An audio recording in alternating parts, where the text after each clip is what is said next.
அனைவருக்கும் வணக்கம். Welcome to Nachal academy and this is Jai. Today நம்ம இப்போ என்ன டாபிக் பார்க்க போகிறோம்னு பார்த்தோம்னாக்கா டிஎன்பிஎஸ்சி டாப் 3 கொஸ்டின்ஸ். இந்த சீரீஸில் நம்ம என்ன பார்க்குறோம், என்ன பார்த்துன்னு இருக்கோம்னு பார்த்தோம்னாக்கா டிஎன்பிஎஸ்சியோட லேட்டஸ்ட் கொஸ்டின் பேப்பரில், ஓல்டு கொஸ்டின் பேப்பரில், அதாவது இப்போது சமீபத்தில் நடந்த கொஸ்டின் பேப்பரில் இருக்கக்கூடிய இம்பார்ட்டன்ட் கொஸ்டின்ஸை நான் உங்களுக்கு டாப் 3 கொஸ்டின்ற சீரீஸில் நான் உங்களுக்கு காட்டினு இருக்கேன். சரிங்களா? ஒரு சின்ன டிஸ்கஷன் தாங்க இது. நம்ம டைம் கிடைக்கும் போது சின்னதாக ஒரு மினி பைட்ஸ் போல இது.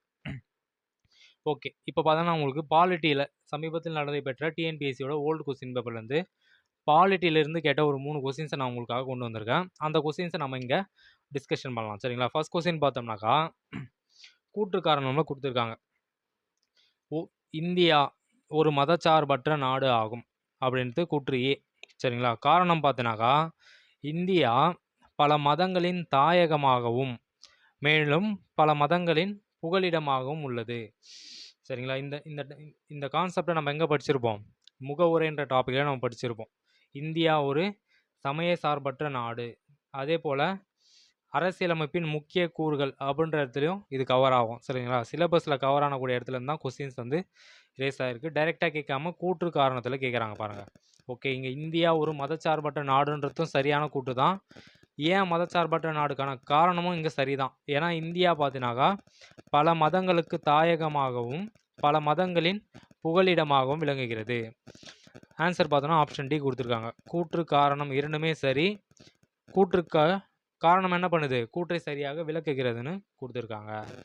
ஓகேங்களா? இந்த கூற்று காரணம்லாம் வந்து ஆப்ஷன் மெத்தடில் நம்ம யூஸ் பண்ணும்போது ரொம்ப ரொம்ப கேர்ஃபுல்லாக பண்ணணும். சிலது வந்து கூற்று காரணம் ரெண்டுமே சரியாக இருக்கும், ஆனால் ரெண்டுமே ஒன்றோடு ஒன்று பொருந்தாததாக விளக்கம் கரெக்டாக இருக்காது. அதாவது கூற்று சரியாக இருக்கும், காரணமும் சரியாக இருக்கும், ரெண்டுமே ஒரு விஷயம் சம்மந்தப்பட்டதாக இருக்காது, வெவ்வேறு விஷயங்கள் இருக்கும். சரிங்களா? அப்போ என்ன பண்ணணும்? கூற்று சரி, காரணம் சரி, ஆனால் கூற்றானது காரணத்தை சரியாக விளக்கவில்லை என்ற ஆப்ஷன் இங்கே நம்ம தேர்ந்தெடுப்போம். ஓகே, நம்ம ஃபர்ஸ்ட் கொஸ்டின் பார்த்தாச்சு. செகண்ட் கொஸ்டின் பார்த்தோம்னாக்கா ஒரு ஆர்டிக்கல் ஒன்று கேட்டிருக்காங்க. டைரக்ட் கொஸ்டின் தான் இது.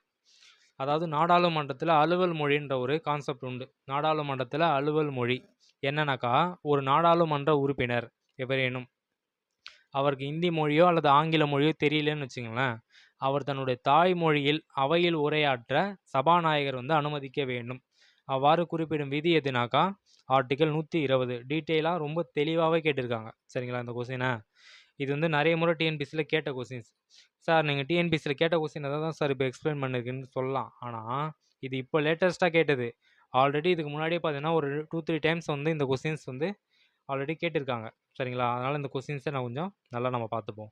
ஒரு எம்பி நாடாளுமன்ற உறுப்பினருக்கு வந்து ஹிந்தி தெரியல, ஆங்கிலம், இப்போது எடுத்துக்காட்டால் இப்போ நம்ம தமிழ்நாட்டு எம்பி நாடாளுமன்றத்துக்கு போகிறாங்கன்னு வச்சுங்களேன், அவர் சொல்கிறாரு, ஐயா சபாநாயகர்கிட்ட, ஆனரபிள் ஸ்பீக்கர் என்ன சொல்கிறாரு, எனக்கு இங்கிலீஷ் ஆனரபிள் ஸ்பீக்கர்னாலே அவர் மாட்டிப்பார். அப்படி சொல்லக்கூடாது.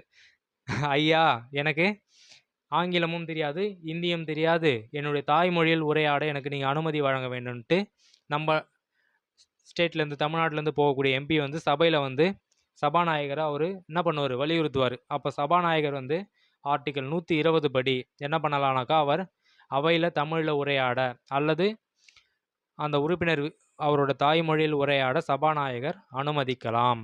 ஓகே, இவ்வாறு குறிப்பிடும் விதி எதுனாக்கா ஆர்டிக்கல் 120. ஓகேங்க. தேர்ட் கொஸ்டின் என்னன்னு பார்த்தோம்னாக்கா, தேசிய அவசர நிலையை, சரிங்களா, நேஷ்னல் எமர்ஜென்சியை டிக்ளேர் பண்ண எந்த விதி உதவுதுன்னு சொல்கிறாங்க. விதி 352. விதி 352 என்னன்னு பார்த்தோன்னா தேசிய நெருக்கடி நிலை. ஆப்ஷன் பி 356 என்னன்னாக்கா மாநில நெருக்கடி நிலை. ஆப்ஷன் சி வந்து 360 நிதி நெருக்கடி நிலை. இதை நம்ம எப்படி ஈஸியாக ஞாபகம் வச்சுனாக்கா 352 ப்ளஸ் அதான் கூட ஒரு 4 கூட்டினா 356ன்றது மாநில நெருக்கடி நிலை வந்துடும். ப்ளஸ் அது கூட ஒரு 4 கூட்டினோம்னாக்கா 360 நிதி நெருக்கடி நிலை என்ற ஆர்டிக்கலும் வந்துடும். இது மூணுமே ரொம்ப ரொம்ப இம்பார்ட்டன்ஸ் தான். மூணுமே தனித்தனியாகவும் கேட்டிருக்காங்க. சரிங்களா? தேசிய நெருக்கடி நிலைனாக்கா விதி 352, மாநில நெருக்கடி நிலை விதி 356, நிதி நெருக்கடி நிலை விதி 360. இந்தியாவில் வந்து இது வரைக்கும் நிதி நெருக்கடி நிலை என்பது மட்டும் செயல்படுத்தப்படவில்லை. ஓகேங்களா? தேசிய நெருக்கடி நிலை ஆல்ரெடி இம்ப்ளிமெண்ட் பண்ணியாச்சு, மாநில நெருக்கடி நிலையும் இம்ப்ளிமெண்ட் பண்ணியாச்சு. சரி, உங்களுக்கு ஒரு சின்ன குயிஸ் ஒன்று தரேன். சமீபத்தில் இந்தியாவில் மாநில நெருக்கடி நிலை அமலில் உள்ள மாநிலம் எது அப்படின்றத உங்களுக்கு தெரிஞ்சிருந்தாக்கா கமெண்ட் பாக்ஸில் கமெண்ட் பண்ணுங்கள். சரிங்களா? தேங்க்யூ.